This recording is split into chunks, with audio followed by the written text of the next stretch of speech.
Ang kwentong ito ay hango sa totoong buhay. Mula ito sa isa nating kabayan na itago na lang natin sa pangalang Julio. Walang eksaktong taon. Sitio Malbar, probinsya ng Iloilo. Sinasabing ang buhay natin sa mundo ay parang ilog. Isang beses ka lang dadaan at hindi mo na maaaring balikan ang nakaraan. Ito ang aral na napulot ng ating tagakwento. Nang mga panong ito nagtatrabaho sa isang kilalang kumpanya itong si Julio. Ang pangunahing gawain, pangasiwaan ang pagtatayo ng malaking gusali. Nagtapos sa kursong arkitekto ang binata at sa edad na 25, tila wala pa ring direksyon ng buhay. Lumaki sa marangyang pamumuhay, kaya nasunod ang layaw. Ngunit nang pumanaw ang mga magulang, unti-unting nawala ang kanilang mga ari-arian dahil na rin sa kapabayaan. Hindi alintana ni Julio ang sakripisyo ng mga magulang, ni minsan hindi ito nanghinayang sa mga pinaghirapang ipundar ng ama at ina. Sa halip na tutukan at pangalagaan, naging pabaya si Julio. Ibinenta ang lahat ng mga ari-ariang minana. Maliban sa kanilang bahay, nilustay ang pera sa pagbabakasyon kung saang-saang sulok ng mundo. Kampante ang binata dahil maganda naman ang trabaho, ni minsan hindi ito nag-alala. Hanggang sa dumating ang pagsubok na tuluyang bumago sa kanyang pagkatao at paniniwala. Nadestino ang binata sa isang sitio sa probinsya ng Iloilo. Kilala ang lugar bilang Sitio Malbar. Nabili ng kanilang kumpanya ang lupain at balak pagtayuan ng malaking subdivision. Julio, alam mo na ang gagawin ha. Wala kang sasabihin sa mga tao. Ang kontraktor na ang bahalang makipag-usap sa kanila.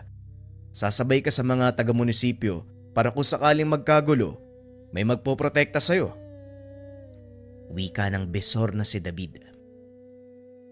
Bakit ba kasi pinag-iinteresan nyo yung baryong yun? Alam nyo naman na nagkakagulo, di ba? Marami namang lupang pwedeng bilhin. Yung pa talaga yung naisip nyo. Tugon ni Julio sa bisor. Habang nagbibigay ito ng mga panuto, yon ang unang beses nagagawa ng isang proyekto sa probinsya ang binata. Kadalasan sa mga syudad siya na dedestino.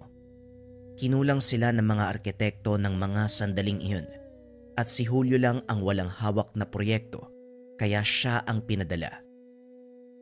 Alam mo Julio, ngayon lang kita narinig magreklamo ha. Ano bang pinagkaiba? Alam mo boss, malaki ang pagkakaiba ng trabaho sa syudad at probinsya. Alam nyo yan, di ba? Dati kang arkitekto eh. Naku Julio, anong malaking pinagkaiba? Pareho din yun. Gagawa ka lang ng disenyo ng subdivision. Tapos. Ang galing mo talaga magsalita, boss. Kung hindi lang kita kaibigan, baka pinasalo ko sa'yo itong trabahong to eh. At kung hindi lang di kita kaibigan, matagal ka nang walang trabaho. Sige na, kunin mo to mga papeles, pati yung mapa ng lugar. Maaga pa ang lipad mo bukas. Oo na, masyado kang seryoso eh. Mabilis kang tatanda niyan. Halika na, inom tayo. Libre mo ako. Aba sira ulong to. Uy, may trabaho pa ako. Kaya huwag ka magyaya ng inuman. Baka imbis ikaw ang masisante, pati ako madamay pa eh. Kalma lang. Yan ka na naman eh. Yung presyon mo, oh. Sige na. Mamaya mangisay ka ba dyan? Kasalanan ko pa. Pag-uusap ng dalawa. Matalik na magkaibigan si Julio at David. Bagaman mas matanda si David, hindi ito alintana ni Julio. Nasanay na lang din ang bisor sa ugali ng binata. Kahit papano, may nakatagong kabaitan itong si Julio. Bagay na tanging si David lang ang nakakakita. Kinabukasan, maagang naganda ng mga gamit si Julio. Hinatid ito ni David sa paliparan. Bago siya umalis ay binili na niya ito na wag gagawa ng kalokohan sa lugar. Maraming temptasyon sa pupuntahan mo ha. Isa na dun yung matindi mong kahinaan. Ang mga babae. Mag-iingat ka. Baka umuwi ka ng namamaga ang ano. Salamat boss, huwag kang mag-alala. Hindi ako magkakalat doon. Mauna na ako. Kulang-kulang 1 oras ang naging biyahe ng binata papunta sa probinsya ng Iloilo. Pagdating sa paliparan, sinundo ito ng isa sa mga tauhang nakabase sa lugar. Medyo malayo pa yung Sitio Malbar. Mahigit 2 oras ang biyahe mula sa paliparan. Kaya kung nagugutom ka, kumain ka muna. Nauna na akong kumain eh. Wika ng binata na sumundo sa kanya sa paliparan. Napansin ni Julio na tila may pagkamaangas itong magsalita at may kagaspangan ng ugali. Hindi na, busog ako. Tumuloy na tayo. Nga pala, nasaan ang sasakyan? Sasakyan. Wala akong dalang sasakyan. Mamamasahe tayo pabalik sa Barrio Malbar. Halika na, doon banda ang sakayan ng bus oh. Napakamot ng ulo ang binata dahil sa mga narinig. Alam nito na may sasakyang nakabatay sa kanilang opisina malapit sa sitio. Kaya nagtataka ito kung bakit hindi nakapagdala ang sumundo sa kanya. Ano nga pala ang pangalan mo? At saka anong trabaho mo? Tanong ni Julio kay Heron. Alalay ng kontraktor na kinuha ng opisina nyo. Wala silang mautusan sa mga tauhan nyo eh. Puro may sakit. Kaya akong pinadala ng mga boss mo. Tugon ni Heron. Naku, pasensya ka na. Parang labag pa yata sa loob mo ang ginagawa mo. Huwag ka mag-alala, ako nang bahala sa abala na maamo ko. Nakakainis lang kasi pare. Bakit ayaw nila akong pagdali ng sasakyan? Marunong naman ako magmaneho. May lisensya pa ako. Ah, ganun ba? Ganyan talaga yung patakaran ng kumpanya. Nga pala, Julio ang pangalan ko. Heron naman ang pangalan ko. Pasensya ka na kung napagbuntonan kita ng init ng ulo ha. Wala yun. Kung ako'y nasa kalagayan mo, mainis din ako eh. Pero huwag kang mag-alala. Dahil ako mamamahala sa proyekto. Ang sabi nga sa akin ni Foreman, arkitekto daw ang susunduin ko. Naku, baka namali ako ng taong sinundo. Tignan mo nga yung sulat na ibinigay sa'yo. Buti na lang hindi pa tayo nakakasakay ng bus. Tinignan ni Heron ang dalang papel. Nakita ang pangalan ni Julio. Nakahinga ito ng maluwag nang malamang hindi siya nagkamali. Ay nako, nataranta ako dun ah. Akala ko babalik na naman ako sa paliparan eh. Palihim na natawa si Julio dahil alam niya na si Heron ang susundo. Nakasad ito sa telegramang pinadala sa kanya. Matapos ang ilang oras ng biyahe, narating nila ang Sitio Malbar. Nagtaka ang binata dahil wala siyang nakikitang palatandaan na nasimula na ang proyekto. Kahit mga punong dapat ay naputol na, hindi pa rin nagagalaw. Ano nangyari dito? Bakit wala pang nasisimulan sa mga proyekto? Yan din yung gustong sabihin sa'yo ni Foreman. Halika, sumunod ka sa akin. Naroon ang kubo niya sa bandang dulo ng sitio. Naglakad ang dalawa papunta sa kubo ng sinasabing tao ni Heron. Pagkarating nakatayo ang isang lalaki, dali-daling sinalubong si Julio. Mabuti naman at nakarating ka na maayos. Pasensya ka na kung ito nadatnan mo ha. May malaking problema kasi. Hindi namin magawang kausapin na maayos sa mga tao. Wika ni Ramon. Bakit naman ho? Ano po ba ang nangyayari? Hindi sila payag na putulin ang mga kahoy sa lugar na pagtatayuan ng subdivision. Ganun ho ba? O sige, ako nang bahalang kumausap sa kanila. Nga pala, nasan yung bahay ng kapitan o yung namumuno sa lugar na to? Yan pa ang isa sa mga problema dito. Masyadong mailap ang taong yun eh. Ayaw nga humarap sa amin. Ang sabi ng ilang taga rito, makikipag-usap lang siya sa mga taong karapat dapat bigyan ng atensyon. May pagka-arogante pala ang kapitan na yan. Hindi sa arogante si Kapitan Belo. Talagang hindi lang siya mahilig magsayang ng oras sa pakikipag-usap. Lalo na kung alam niya na wala namang patutunguhan ng usapan. Wika ni Heron. Ganun Mukhang magkakasundo kami ng taong yan Sige, ako na ang makikipag-usap sa kanya. Sa ngayon, alisin niyo na muna ang mga makinarya sa lugar. Hindi pa naman tayo magsisimula Kailangan ko munang kunin ang loob ng mga tao. Mahaba ang prosesong to. Sinabi ko na ito kay David Ewan ko kung nabanggit niya sa'yo. Pero ibibigay ko ang buong detalye nang sa ganun, hindi siya magsayang ng oras sa pagpapadala ng mga tao dito. Walang sinabi sa akin yung dugong na yun Pero ito siguro ang dahilan kung bakit ako ang pinapunta niya. Bagyang natawa si Heron sa naging tawag ni Julio sa bisor. Pero kagad siyang sinaway ni Ramon. O siya, magpahinga ka muna. Ipapahanda ako yung hapunan. Hindi na namalaya ni Julio ang oras. Nagulat na lang ito dahil papalubog na ang araw. Unti-unting tumahimik ang kapaligiran hanggang sa tuluyang magdilim. Maagang namatay ang mga lampara sa kabayan. Nabalot ng nakakabinging katahimikan ang paligid. Nakaupo ang binata sa labas ng kubo habang nakatapat sa kanya ang isang lampara. Binabasa nito ang mga dalang plano at kaukulang papeles sa pagsasagawa ng subdivision. Pinag-aaralan nito ang mga legalidad ng lugar. Tinignan kung may kaukulang silang permiso para masimulan ang pagpapagawa. Napansin ng binatang walang papeles na nagsasaad sa mga pagputol ng mga puno. Alam ni Julio ang batas. Hindi nila maaaring galawin ang lugar hanggat hindi nakakakuha ng kaukulang permiso. Napailing ang binata dahil napagtanto nito ang dahilan kung bakit hindi magawang simulan ang proyekto. Kinabukasan, maagang nagising si Julio. Kagad pinuntahan si Ramon upang magpasama sa pinuno ng sitio.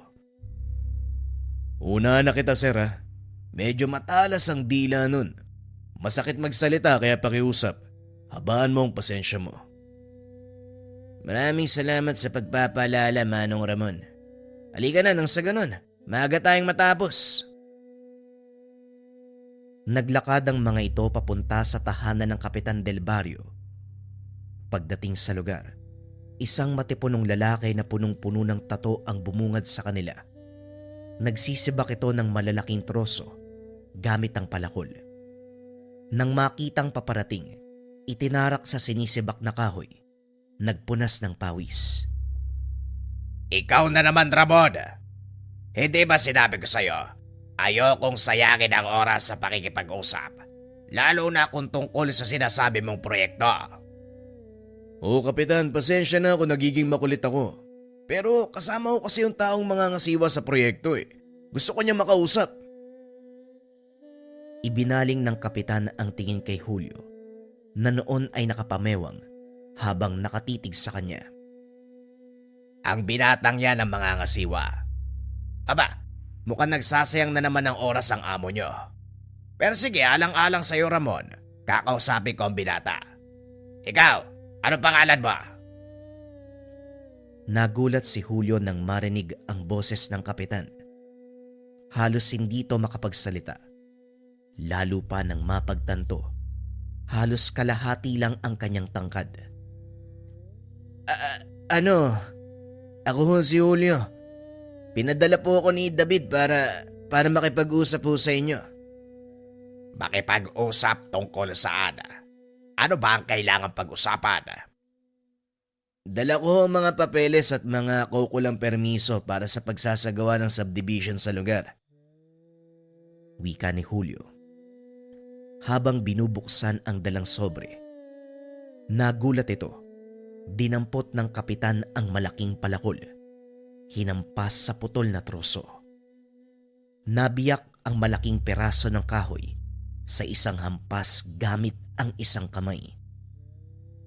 Ako ang pinuno ng lugar na ito. Ngunit hindi ko saklaw ang kagubatan. Bakit kayo humingi ng permiso sa akin? Nakasaad ho sa sulatan na kailangan mong lagdaan ng papeles para may pagpatuloy kong Hindi na ituloy ni Julio ang sasabihin dahil biglang sumigaw ang kapitan. Hindi ka ba nakakaintindi? Wala akong kapangyarihan pagdating sa kagubatan. Ang pagiging pinuno ko, limitado lang sa mga tao. Kung hindi nyo pa din nauunawaan ang sinasabi ko, hindi ko na problema ang bagay na yon. Okay Ramon, umalis na kayo. Walang patutunguhan ang pag-uusap na ito. Kagad niyaya ni Ramon si Julio dahil natakot ito na baka lalong magalit ang kapitan.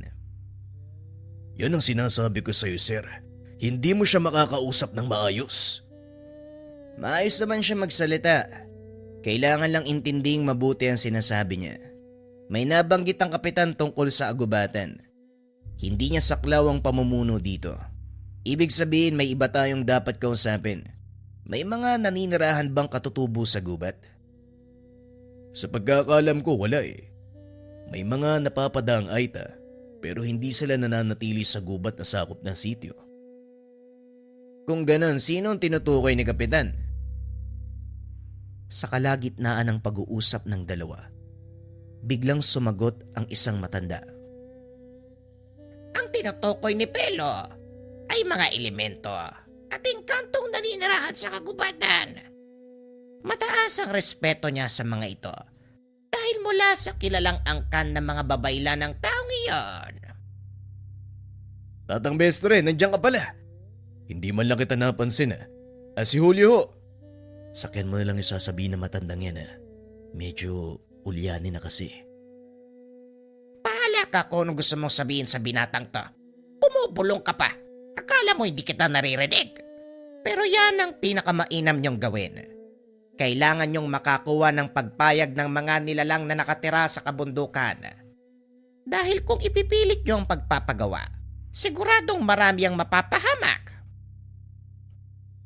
Matapos magsalita ng matanda, kagad itong umalis. Napaisip naman si Julio sa mga sinabi nito.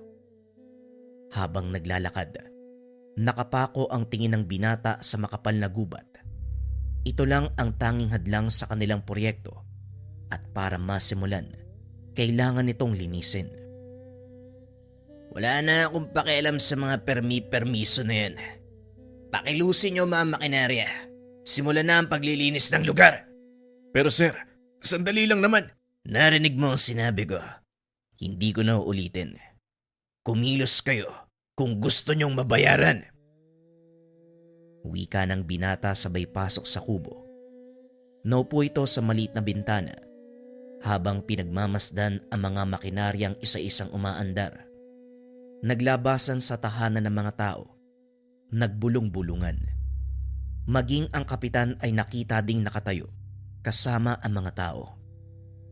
Isa-isang nagtumbahan ng mga puno, nagsigawan ng mga tao, nag-iyakan ng mga kababaihan at kabataan. Hindi alam ni Julio kung ano ang dahilan. Ngunit nang tignan nito ang kapitan, nakatitig ito sa kanya ng masakit. Sa sobrang inis ng binata, nilapitan niya ito upang kumprontahin. Akmang lalabas na ng kubo, kaso nga lang hinarangan siya ni Tatang Bestre.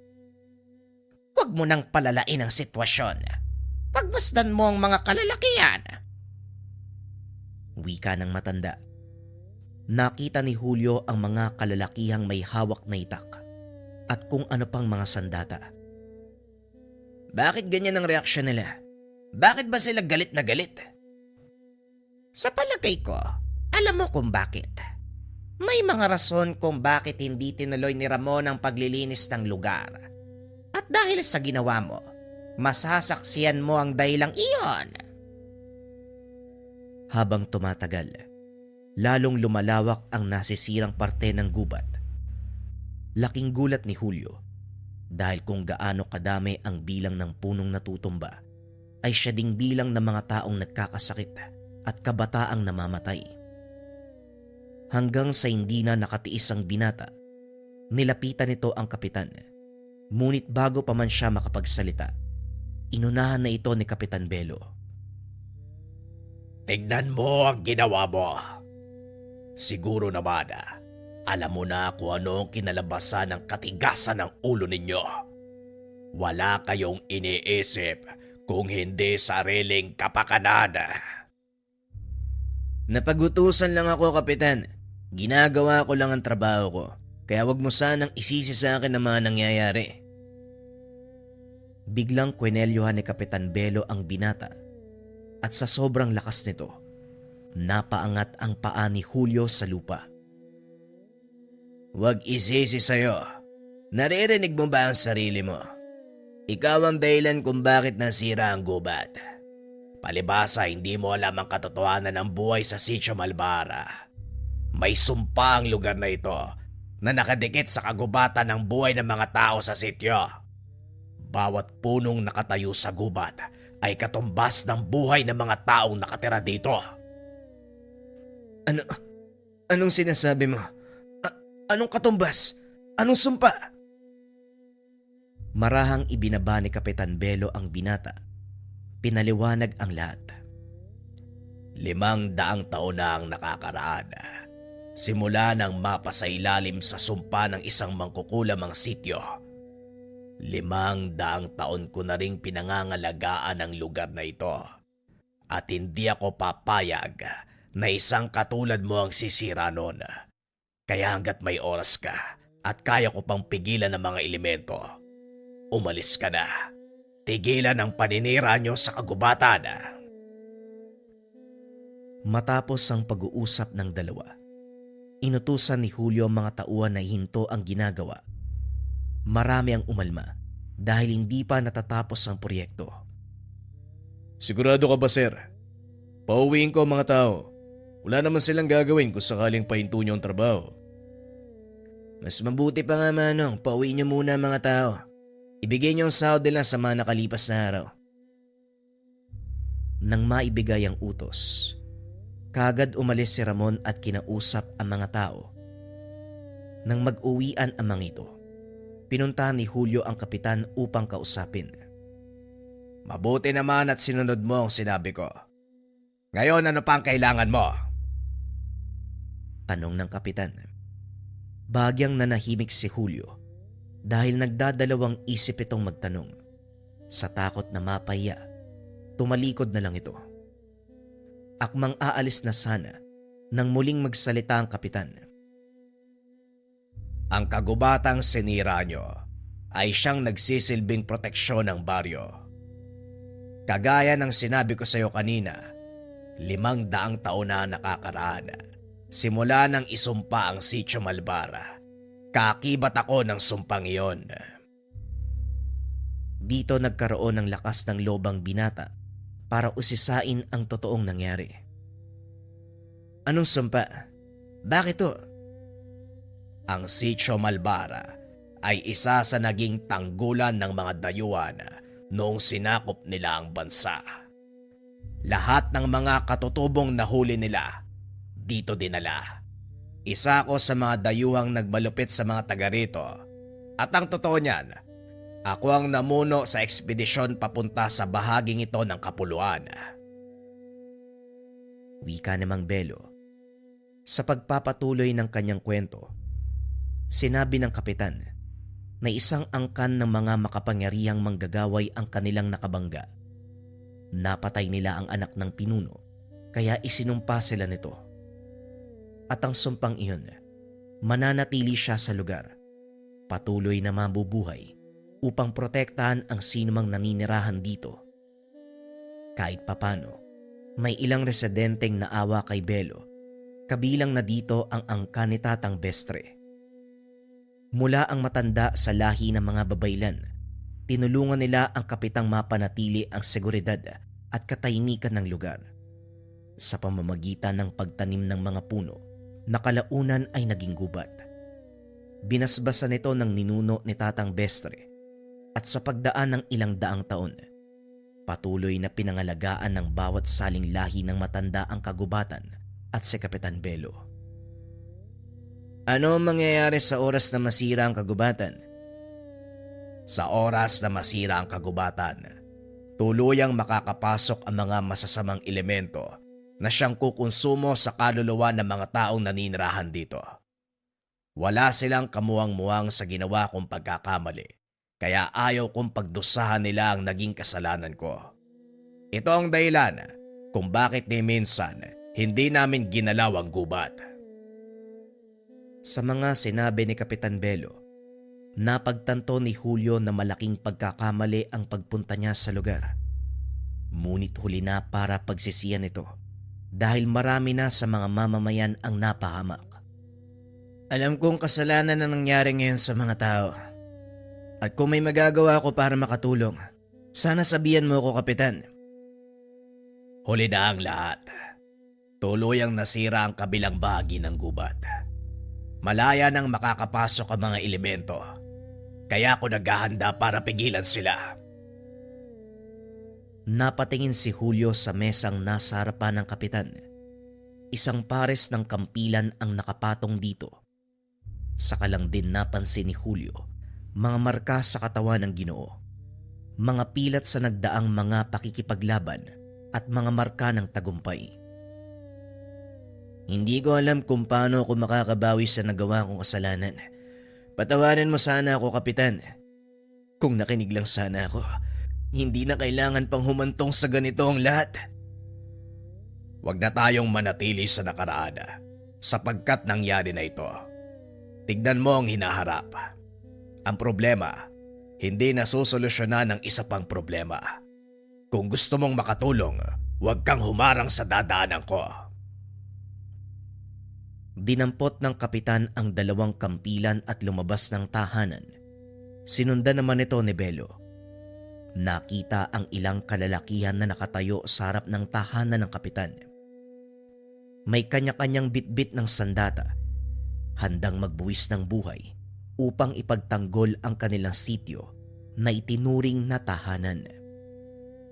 Nang mga sandaling iyon ay papalubog na ang araw, halos hindi na maaninag ang paligid. Nakasindi na din ang mga sulo. Sa bawat kabayan, umaalingaw-ngaw pa din ang iyak ng mga naulilang mamamayan at patuloy na kinukurot ang puso ni Julio sa tuwing nakikita ang mga kabataan na naiwan ng kanilang mga magulang. Kasalanan ko. Kasalanan ko ang lahat ng to. Hindi pwedeng wala akong gagawin. Wika ng binata. Palihim na sumunod sa pangkat ng kapitan, papunta sa bahagi ng kagubatan na nasira ng mga makinarya. Pagdating sa lugar, nanlaki mga mata ni Julio nang makita ang mga nilalang na pilit na lumulusot sa manipis na kurtina ng liwanag. Nang mga sandaling iyon, kasama ni Kapitan si Tatang Bestre, nakatago ang binata sa mga makinarya upang hindi siya makita ng mga ito. Hindi magtatagal, tuluyan na nilang masisira ang pananggalaga. Magsipaganda kayo dahil wala nang atrasan to. Patayin nyo ang lahat ng nilalaga na lalabas mula sa bahaging yan ng kagubatan. Wika ng kapitan. Binunot ng mga kalalakihan ang itak at sa tulong ni Tatang Bestre, binasbasan nito ng mga dasal na pangpuksa ng mga engkanto. Maya-maya pa nag-atrasan ang mga nilalang. Tumahimik ang paligid. Ngunit nakita ni Julio na hindi nagpapakampante si Kapitan Belo. Nakaumang ang dalawang kampilan nito sa harapan na tila may inaantay na sumalakay. Ilang sandali pa ang nakalipas. Narinig ni Julio ang malakas na dagongdong na tila nagmumula sa malaking nilalang. Kasunod nito ay ang malakas na atungal. Biglang bumukas ang manipis na harang. Tumambad ang napakalaking anino. Nagbabaga ang mga mata nito. Matatalas ang mga ngipin na tila ba galit na galit.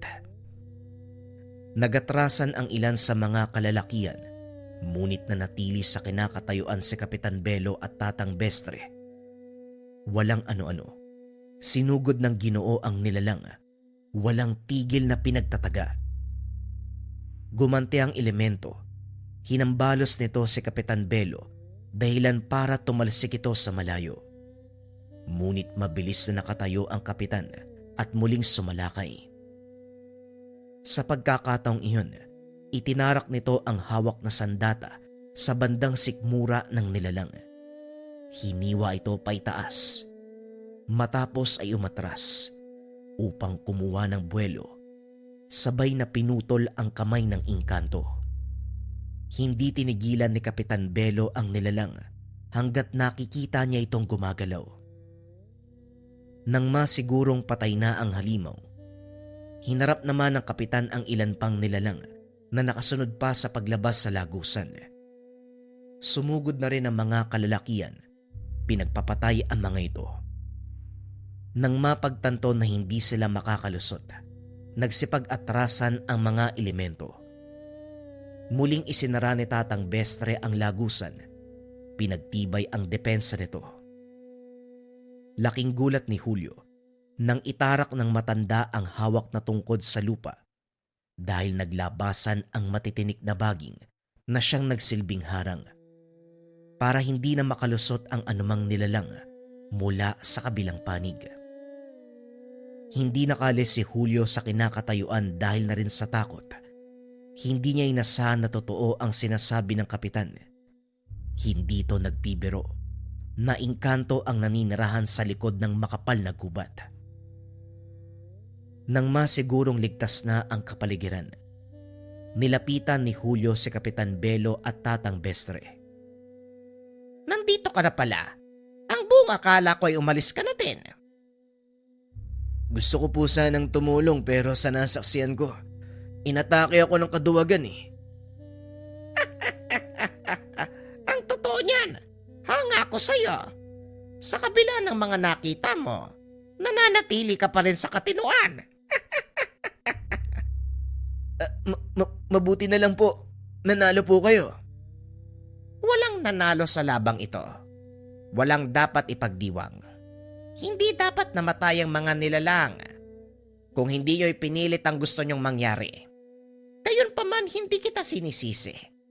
Biktima ka lang ng pagkakataon at pagiging inosente. Sana lang magsilbing aral sa iyo ang kaganapan. Ngayon lisanin mo ang Sitio Malbara nang hindi nagsasalita kahit kanino tungkol sa mga naganap dito. Walang sabi-sabi. Tumalikod na si Julio. Tuluyang iniwan ang lugar.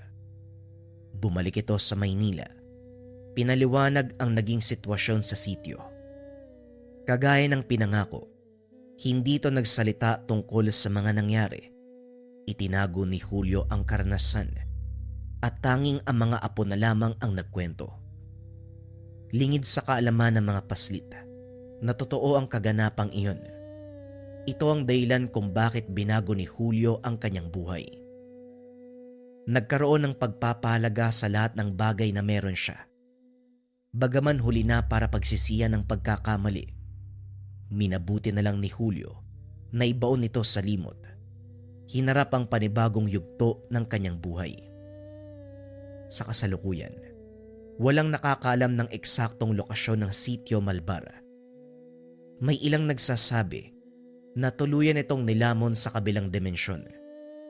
Pero may mga teorya na kabilang ito sa syudad ng Biringan, pinangangalagaan ng immortal nitong kapitan. Ngunit gayon pa man, para kay Julio totoo ang lahat ng kaganapan.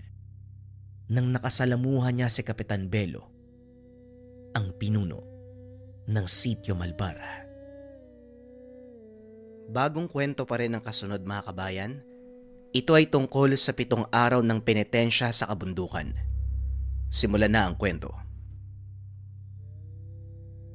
Ang kwentong ito ay hango sa totoong buhay. Mula ito sa isa nating kabayan na itago na lang natin sa pangalang Jude. Taong 1979, Maguindanao, Samar. Jude, magsisimula ang kalbaryo mo sa Lunes. Matatapos ito ng Sabado at sa Linggo pagkabuhay ka babalik dito. Isasabay natin sa Semana Santa para dama mo ang pagsubok. Huwag mong dadayain ng penitensya ha. Dahil uulitin mo sa umpisa kapag sumaway ka. Subukan mo. Talagang dadagdagan ko yung bigat ng parusa. Napabuntong hininga si Jude nang marinig ang sinabi ng ama. Sa katunayan, isang antingero si Tatay Mario. Medalyon ng San Benito ang tanging gabay sa pakikipaglaban kontra iba't ibang nilalang. Kasalukuyang tinuturuan ang anak. Kaso nga lang sa tuwing magsisimula ang pagsasanay, palagi itong dinadaya. Pagpapalinang ng lakas ang itinuturo nitong nakaraan at sa tuwing aalis siya para asikasuhin ng ibang bagay, sinisimula naman ni Jude ang pandaraya. Ginagawa ito ng binata magmula sa unang araw ng pag-iinsayo at bilang parusa, isang penitensya ang ipapataw. Tignan na lang natin kung hindi ka magtatanda pagkatapos ng isang buong linggo ng pagpepenitensya. Tandaan mo, Jude, may mga mata ko kahit saang dako ka man mapadpad kaya umayos ka. Bawat maling galaw mo, pwede ko ipaulit sa umpisang nasimulan mo. Maganda ka. Mamayang madaling araw ka lalakad patungo sa kabundukan. Walang ganang naupo sa dulo ng papag si Jude. Nagsisi sa ginawang pandaraya sa pagsasanay. Interesado siya sa tungkulin ng ama at gustong sumunod sa yapak. Pero hindi kaya ng katawan ang pinapagawang mga bagay-bagay para sa pagpapalinang ng lakas. Nang sumapit ang takdang oras, hinatid siya ni Tatay Mario sa paanan ng kabundukan. Bago pinalakad, pinabaunan muna ng karagdagang paalala at kagamitan. Huwag mo nga ako bigyan ng ganyang mukha mo. Ikaw ang nagdala sa sarili mo sa ganyang sitwasyon kaya umayos ka. Gusto mong maging katulad ko, madilbihan sa lihim na karunungan, tugisin ng mga nilalang. Paano mong magagawa ang bagay na yon kung sa simpleng bagay pa lang, dinaraya mo na? Sana maintindihan mo ang punto ko lalo na sa parusang ito. Mananatili ka sa kabundukang yan sa loob ng 6 na araw at pagsapit na ikapito, doon ka lang babalik sa bahay. Nasa iyo na rin kung ano ang gagawin mo sa mga araw na yan. Basta wag kang kikilos nang hindi naaayon sa sitwasyon at mas lalong wag kang mandaraya. Ito, gamitin mo kapag kinakailangan. Nag-abot ng maliit na kahon si Tatay Mario sa anak. Naglalaman ito ng bagay na makakatulong sa oras na maghahamon ang kampo ng dilim. Hinatid niya ng tanaw si Jude habang papasok sa kabundukan na pinamumugaran ng iba't ibang uri ng nilalang, elemento, mambabarang, mangkukulam, maging ng aswang. Lingid sa kalaman ng binata, sinadya ito upang matuto sa sariling paraan. Sa kabilang banda, kinilabutan kagad si Jude pagkapasok pa lang ng kagubatan. Hindi maiwasang mapalingon sa dinadaanan dahil sa pakiramdam na parang may nakasunod sa kanya. Idagdag pa ang biglaang pag-alulong ng asong gubat at ingay ng mga uwak sa kawayan. Nakarating si Jude sa bahaging may naglalakihang puno. Dito ipunesto ang barong-barong. Nagpahinga sandali pagkatapos. Gabi na nang magising, nagsinde ng gasera upang magliwanag ang paligid. Hinanda ng binata ang dalang baon upang makakain. Sa kalagitnaan panay ang paglinga dahil may naririnig na kaluskos sa paligid. Idagdag pa ang yapak sa marurupok na kahoy at ang ingay ng takbuhan. Napahugot na lamang ng patalim pagkalipas ng ilang sandali dahil papalapit na sa kinalalagyan ang ingay na ito. Kalaunan ay biglang natahimik ang paligid pero pinalitan ng masangsang na amoy. Naalarma ang binata. Pamilyar ang aroma. Ito ang taglay na baho ng aswang na madalas nakakalaban ng ama. Nang maalala ang binigay na kahon, kinuha niya ang laman nito. Hindi makapaniwala nang tumambad ang medalyon ng San Benito. Napangiti na rin. Napalitan ng tapang ang nararamdamang kaba. Lumabas siya. Hinamon ang nilalang. Lumapit ka rito nang masimulan natin ang laban. Ito naman yung gusto mo, hindi ba? Swerte ka. May pinabaon sa akin si tatay. Kaya mabibigyan kita ng magandang laban. Huwag ka matakot. Halika dito. Hindi mapigilan ni Jude ang sarili. Magmula kasi nang malaman ang taglay na bisa ng medalyon, inasam niya na ito. Hindi makapaniwala na sa ganitong paraan makukuha ang gamit. Tama na ang pagpaparamdam. Alam kong nandito ka lang sa malapit eh. Hindi ako natatakot sa'yo, kaya huwag kang magtago. Patuloy na hinamon ng binata ang nilalang. Kaso nga lang lumipas ang ilang sandali. Walang nilalang na nagpakita. Hindi na rin naaamoy ang samyo. Dismayado na si Jude dahil ang inakalang laban ay hindi nangyari. Ibinaba na lamang ang bitbit na patalim. Pumasok na sa ginawang munting silungan. Akala ko tuloy magagamit na. Hindi naman pala. Duwag yata yung aswang na yun eh. Pero kung si tatay ang nagamon, lumalapit naman. Parang kay Tatay Mario lang sila nakikipaglaban ah. Tatago nga muna kita. Wala pa namang paggagamitan eh. Wika ni Jude. Muling itinago ang medalyon sa kahon. Makalipas ang ilang sandali, muli siyang naalerto nang mapansin ang anino sa labas. Gumagapang ang mga ito habang nagpapalitan ng tahol. Huminto sa unahan. Pinag-aagawan ang bagay na kagat-kagat ng isa. Sinita ito ng binata at binato. Nang hindi matigil sa pag-iingay, lumabas siya at pinaghampas ng kahoy. Sa kabila ng pagiging mabangis ng asong gubat, kumaripas ng takbo pagkatapos matamaan ng hambalos. Napako ang tingin ni Jude sa nginangat-ngat ng mga ito. Kung hindi nagkamali ng pagkilala, lamang loob ang nakabalandra sa harapan. Kagad ding nagtakip ng ilong nang umalingasaw ang masangsang na amoy. Nabubulok na laman at nilalangaw na rin. Tinabunan na lamang ng lupa upang hindi na kumalat.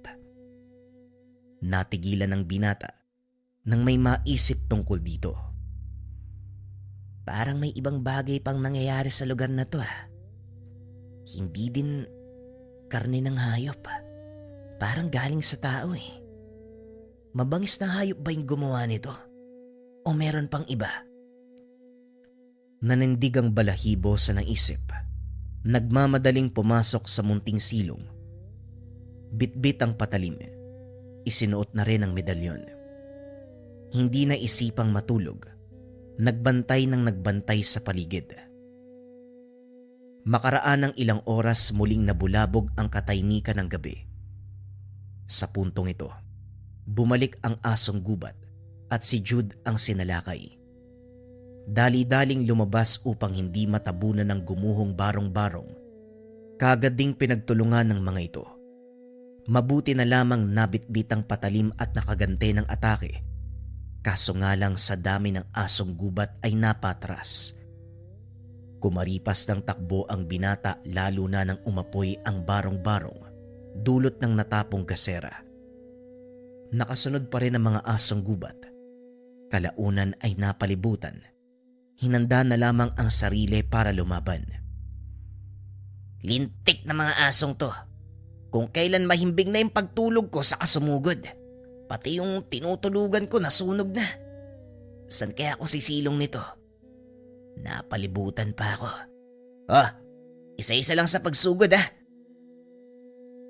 Nang mga sumunod na sandali, natagpuan na lamang ni Jude ang sarili, nakikipaglaban sa mga asong gubat.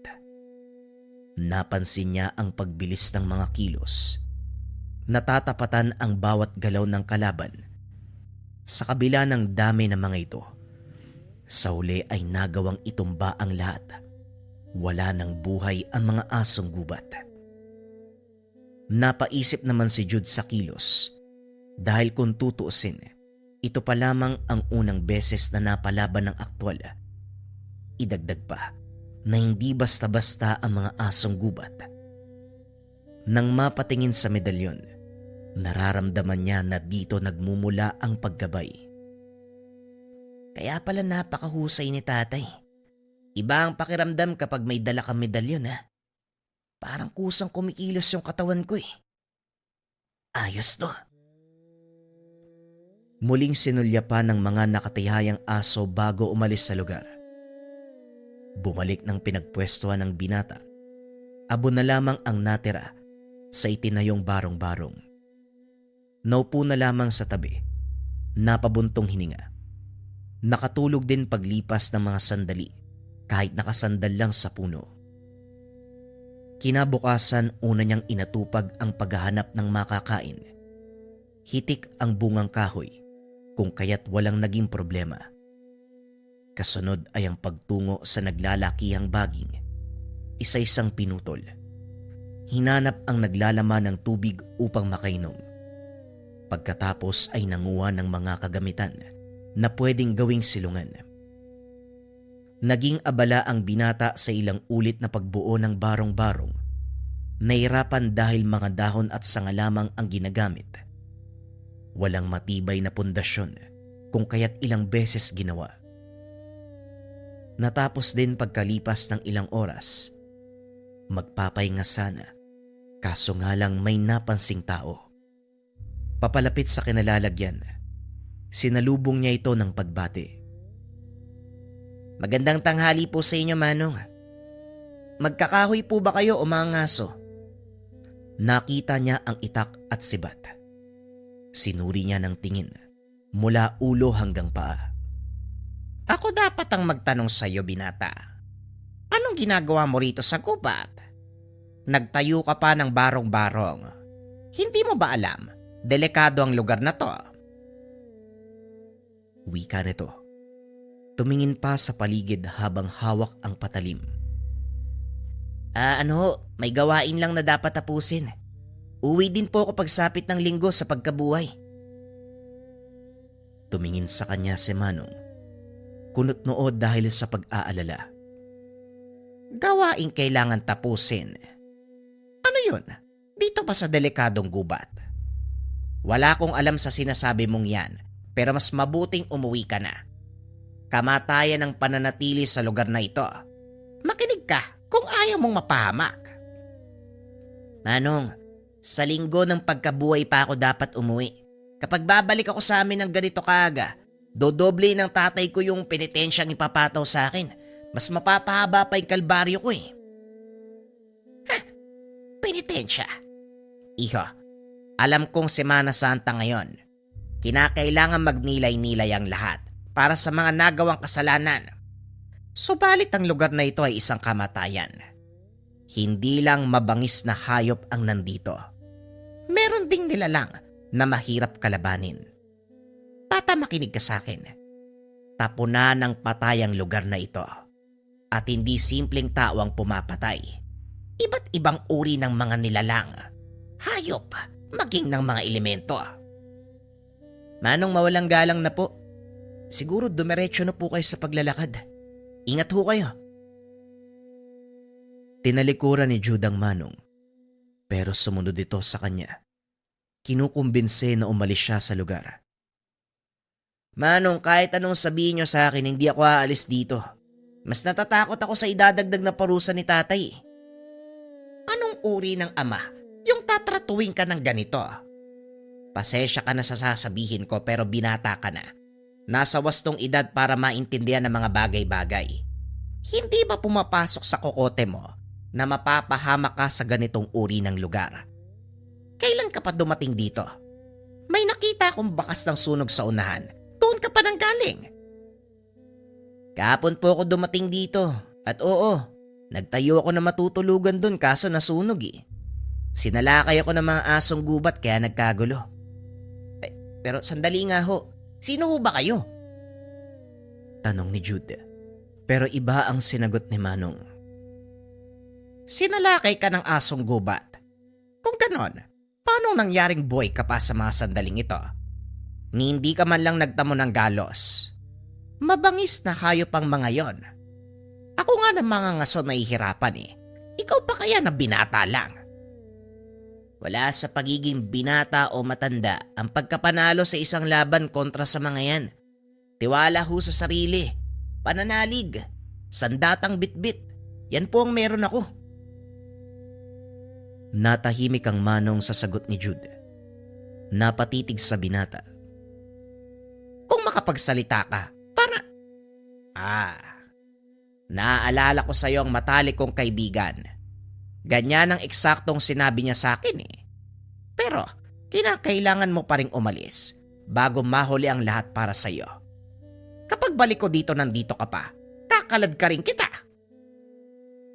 Wika ni Manong at saka walang paalam na lumakad palayo. Sinundan ito ng tingin ni Jude. Pagkatapos ay bumalik sa gawain. Maghapong ginalugad ang kagubatan. Naglalagay ng palatandaan sa daan upang hindi maligaw. Narating ng binata ang bahagi kung saan umalingasaw ang matinding amoy. Nang suriin ay bumungad ang tira-tirang lamang loob. Nabubulok na ang mga ito. Nagkulay itim sa pagdapo ng maraming langaw. Tinignan niya ang ibang lugar. Maraming bakas ng natuyong dugo sa mga halaman. May nakita pang buto. Hindi lang ng hayop. Alam niya ang iba ay parte ng tao. Lalakad pa sana sa unahan, pero umatras nang makita ang mga asong gubat na naglalaban. Palapit ito sa kinakatayuan niya, kung kaya't nagmamadaling nagtago. Lumipas ang ilang sandali. Tumahimik ang paligid. Nang tumago sa katawan ng mga ito ang matutulis na sibat. Kasunod dito ay nakita ang Manong nakausap kanina. Asintado pala kayo, Manong. Ayos ah. Wika ni Jude. Lumabas sa pagkakatago. Balak mo talagang tignan yung buong gubat. Para ano? Para alamin kung totoo ang sinasabi ko na delikado dito. Binata, mahinang uri ang mabangis na mga aso. Kaya pakiusap umalis ka na. Dahil hindi lang yan ang meron dito. Palagi na lang Manong yung tawag ko sa inyo. Ano po bang pangalan nyo? Ang pangalan ko ho, Jude. Ano po ba yun sa inyo? Tawagin mo kong Simon.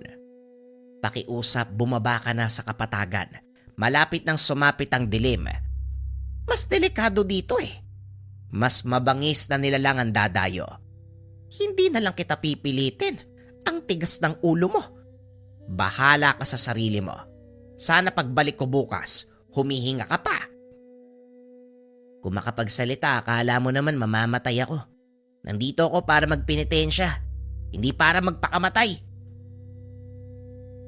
Habang abala sa pagkain ng mga bungang kahoy, napalingon ng binata nang mapansin ang pagdating ng mabigat na presensya. Dali-dali niyang hinugot ang patalim at saka naganda. Maliwanag ang buwan ng mga oras na yun, kaya naaninag ang mga bagay-bagay.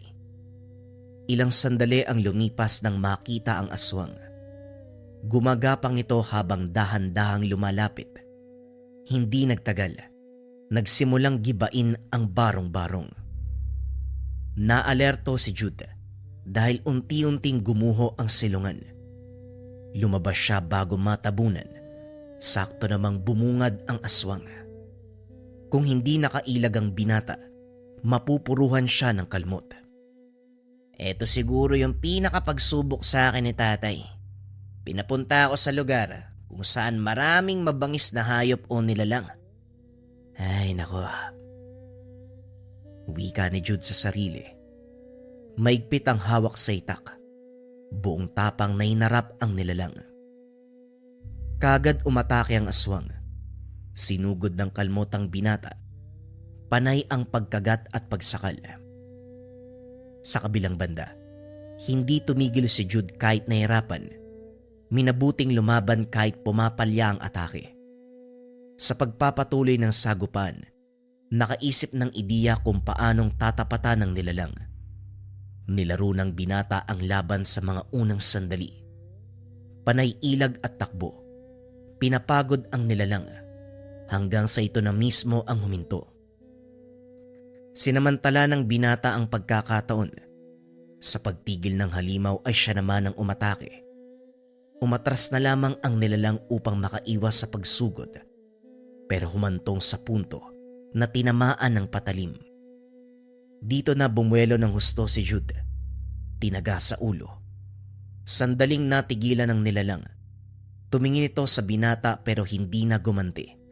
Dahan-dahang lumuhod hanggang sa umandusay. Natuwa ang binata sa naging resulta ng laban. Sana naman matuwa si tatay sa mga ginagawa ko. Pangalawang laban na to. Una asong gubat. Ngayon aswang. Pero ayos din to ha. Natututo ako. Iniwanan niya ang katawan ng aswang. Kinabukasan, nabulabog ang tulog sa pagdating ni Simon. Lumika ito ng ingay na naging dahilan ng pagbangon. May dalang kanin at ulam. Merong pang bitbit na galon ng tubig. Tanghali na, bumangon ka nga dyan. May dala akong pagkain. Naguluhan ng binata sa datingan ni Simon. Magaan ang pakikitungo sa kanya. Inabutan siya ng plato at inumin. Bait-baitan na. Siguro natanggap niyo na po yung katotohanan na hindi ako mapapalis sa lugar na to. Manong, hanggang linggo pa talaga ako eh. Huwag ka mag-alala. Dahil kapag nakaalis na ako, hindi na tayo magkikita kahit kailan. Wika ni Jude. Nilantaka ng pagkain. Inantay siyang matapos si Mang Simon bago'y pinagpatuloy ang usapan. Napapaisip lang ako kung sino ka ba talaga at kung ano ang kaya mong gawin. Bumalik ako kagabi para tignan ka kung buhay ka pa. Wala ka sa barong-barong pero dahil sa ingay nakita ko ang ginawa mo. Kaya pala malakas ang lobong manatili araw at gabi. May tinatago kang pambihirang kakayahan. Paano mo nagawang talunin ng isang aswang ng ganun lang? Sabihin mo sa akin, may anting-anting ka no? Natigilan sa pagkain si Jude. Ayaw sagutin ang tanong. Iniingatan ng pagkatao niya at ng ama. Iniba niya ang usapan. Bakit ba pabalik-balik ka dito, Manong? Malapit ba yung bahay mo dito? Huwag mong iliis ang usapan, binata. Sagutin mo ang tanong ko para alam ko kung paano ka pakikitunguan. Ibang klase din po pala yung paniniwala nyo, no? Binabatay nyo sa katauhan ng tao ang pagtrato. Di ba dapat patas ang pagtingin sa lahat? Huwag mong ilayo ang usapan. Balik tayo sa tanong ko. May tinatangan ka ba? Napatay mo yung aswang ng walang kahirap-hirap. Oy Manong, nahirapan kaya ako. Sobrang kabado ko ng mga sandaling yun. Halimaw kaya yung nakalaban ko.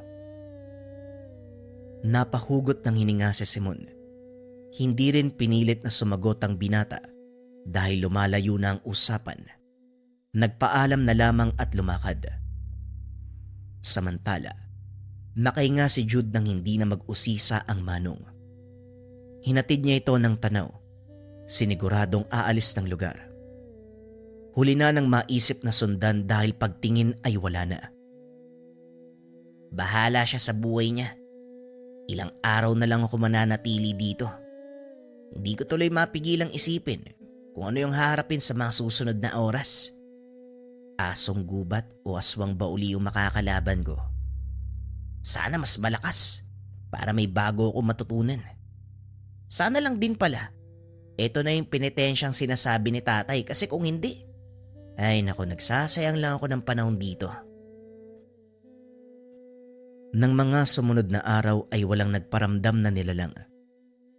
Naaaliw pa si Jude sa pangyayari dahil tumutulong siya kay Mang Simon. Nangangaso ang dalawa doon sa gubat. Naging maayos ang pakikitungo ng dalawa sa isa't isa dahil napadalas ang pagsasama. Nakarating sa tahanan nito na nasa dulo ng kabundukan. Hindi tumagalang binata sa bahay dahil naisip ang sinabi ng ama. Pwede ka namang magpalipas ng gabi dito. Malaki ang espasyo sa loob at ako lang mag-isa. Teka, hanggang ngayon ba wala ka pa ring tiwala sa akin?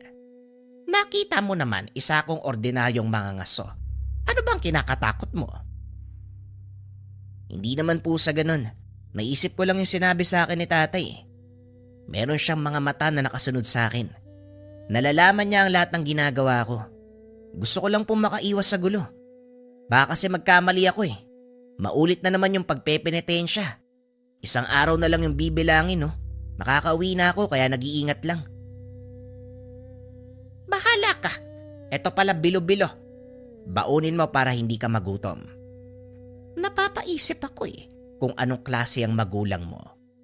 Ngayon lang ako nakarinig na may tatay na pinapadalang anak sa lugar na pinamumugaran ng mabangis na hayop at aswang. Hayaan mo, dadalaw ako sa pwesto mo para kahit papano makatulong kung may sasalakay. Sige Manong, maraming salamat ho ah. Pagsapit ng gabi, hindi makatulog si Jude sa pakiramdam na hatid ng paligid. Ilang ulit siyang nakaamoy ng samyo ng nilalang. May mga pagkakataon na biglang dumadapo sa bubong ng barong-barong. May mga pagaspas at pag-angil. Alam ng binata na hindi ito mula sa ordinaryong hayop. Hindi nagtagal. May lumitaw na nilalang. Itsura ng dambuhalang ibon. Napula ang apoy na sinunog sa lakas ng pagaspas ng mga pakpak. Kasunod, ang unti-unting pagkasira ng tinutulugan. Paulit-ulit na binunggo.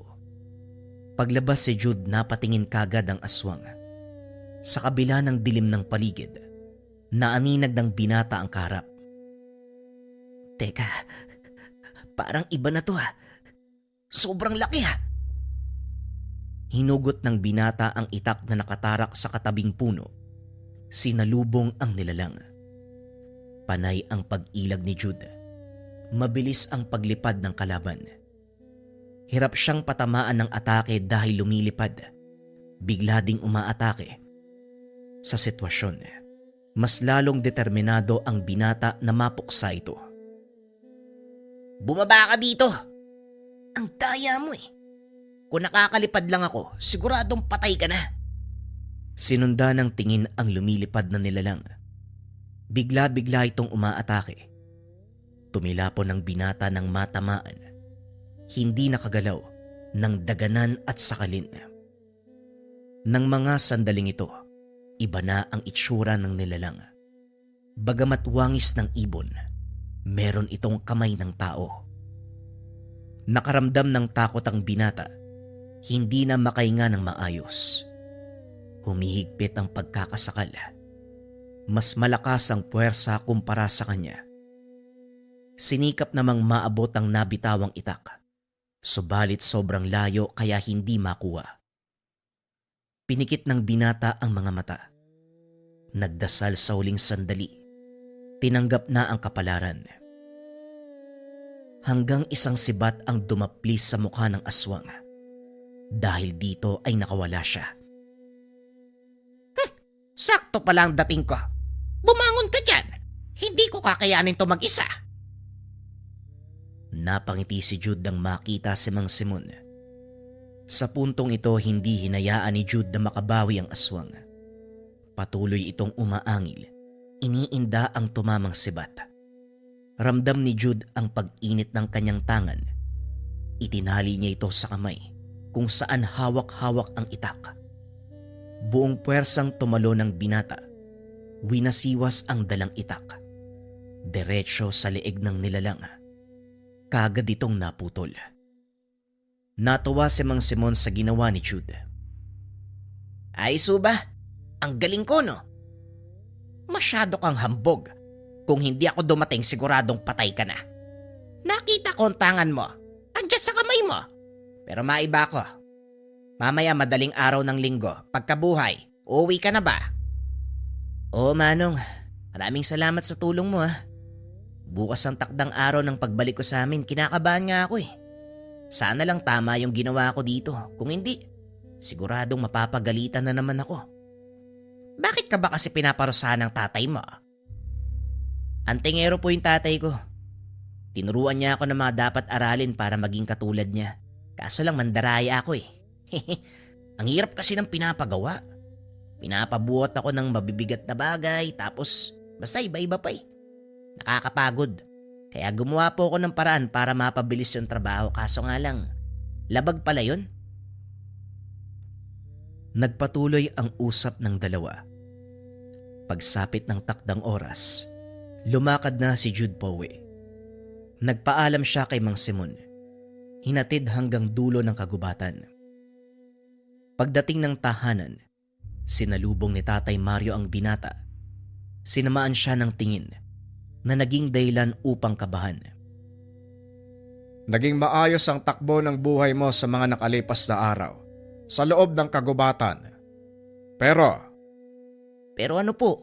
Huwag mo sabihin tay na may nagawa ako mali ah. Wala ka namang eksaktong sinabi kung ano yung gagawin ko dun eh. Sabi mo lang, bumalik ako dito sa pagkabuhay. kaya naiinis ako eh. Para kang babae. Marami kagad sinasabi. Rumarason, hindi pa naririnig ang buong salita. May natutunan ka ba sa ilang araw na pakikipagsapalaran doon sa kagubatan? Opo tay, natutunan ko pong pahalagahan yung sariling lakas. Maniwala sa kakayahan. Nagsisi nga po ako sa ginawang pagsasanay natin eh. Nasa proseso po pala yung tunay na pagkatuto. Mabuti. Mahalagang maintindihan mo ang kahalagahan ng proseso. Kaya nga po tay, nagpapasalamat po ako sa ginawa nyo. At yung medalyon nyo po, sobrang laking tulong po sa akin yan. Kukunin nyo po ba uli sa akin to? Hindi na. Naibigay ko na yan sa'yo eh. At saka, pumasa ka sa pagsubok. Hindi ka nagpadala sa taong nakakausap mo doon. Halika. Nag-aantay siya sa labas ng tahanan. Iinom tayo ng tuba. Napakunot ang noo ni Jude. Hindi maintindihan ang sinabi ng ama. Pagkalabas ng tahanan, nakita niya doon si Manong Simon. May hawak-hawak na baso. Nakangiti habang tumutungga ng alak.